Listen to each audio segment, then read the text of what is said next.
Xo'ja Ilg'or ota ziyoratgohi Qashqadaryo viloyatining Yakkabog' tumani Xo'ja Ilg'or qishlog'ida joylashgan 6-7 asrga taalluqli obidadir.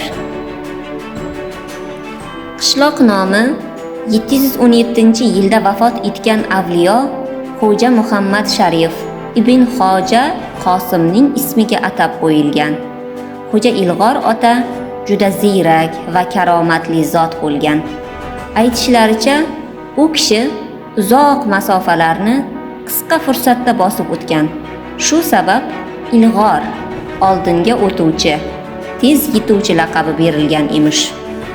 Bir rivoyatga ko'ra, Xo'ja Ilg'or jangda og'ir yaralanib vafot etadi.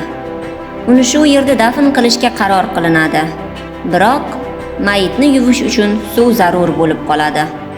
Shunda u zotning qilichini yerga sanchishadi va u yerda hozirgi Chillabuloq chashmasi hosil bo'ladi.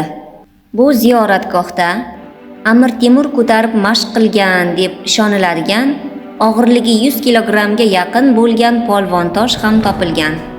Manbalarda bu toshga yaxshi saqlangan qabr tosh deb ham ta'rif berilgan. Yana bir toshlardan biri Ko'ktosh nomli toshning yon tomonida kichik chuqurcha o'yiq bor. Bu chuqurchaga suv solib, shu suvni ichsa insonni ko'k yo'tal xastaligidan davolaydi degan afsonalar bor. 700 yoshdan oshgan tut daraxti.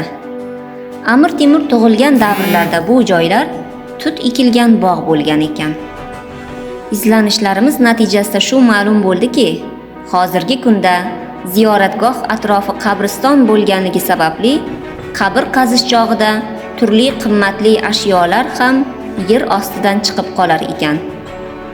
Ziyoratgoh haqida olgan ma'lumotlarimizdan xulosa qilsak, bu ziyoratgoh ko'p manbalarda 6-7 asrga oid deyilgan. Biroq bu joyning Zardushtiylar haqidagi afsonalar va topilmalarga e'tibor qaratadigan bo'lsak, bu joy miloddan avvalgi 3-4 asrlarga tegishli obida bo'lishi ham mumkinligi ma'lum bo'ldi.